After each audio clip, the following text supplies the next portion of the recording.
What's up, heirloom builders? It's Logan, and today we're going to be talking about siding. Vertical shiplap siding, to be specific. A modern approach to a classic look. Classic look being your typical board and batten siding, where you've got boards separated by a gap and then covered with little batten strips. So the advantage of vertical shiplap siding is that we're using that 1/4 inch gap for expansion and contraction, but we're not relying on caulking to hold up over time to keep this thing waterproof. We're using a 1-inch rabbet joint that we made in our shop.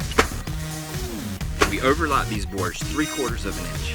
So there's 3/4 of an inch of overlap that any moisture has to get through before it gets behind the boards. That 1/4 inch gap becomes a 1/4 inch reveal.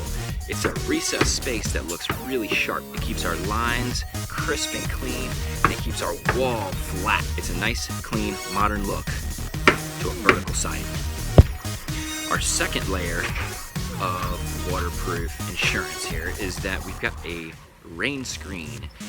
It's a fabric-backed mesh that creates a 1/4 inch airspace behind the siding so that any water that gets behind the siding drains down instead of sitting your wood sheathing and potentially creating mold and moisture issues. It drains down that rain screen drainage plane and away from your house. The other key way to deal with this seasonal expansion and contraction is a nailing pattern. We're using a ring shank 8-penny nail to nail through that rabbeted joint into the wall sheathing, and then we're coming in about 3 inches from the other edge and nailing what looks to be basically center of the wood. It's a little off center, but we're nailing far away from the edge so that as that wood shrinks, it has room to shrink without cracking as it shrinks and that nail wants to hold it in position. One of our other strategies here for weatherproofing this house is to use flashing over top the windows, doors, and any trim that's horizontal. You can see we've used a brown metal trim. Some people call it Z-bar. That goes horizontal above.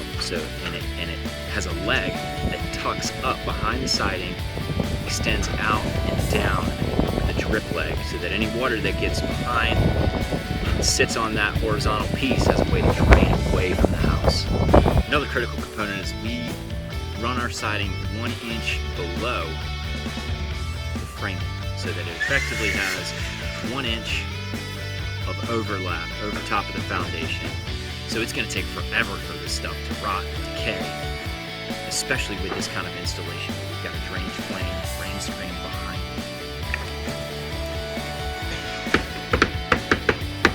it. Cypress, the siding that we're using here, is our siding of choice. It's easy to work with, it grows in North Carolina, it's naturally decay and bug resistant. It's really the way to go.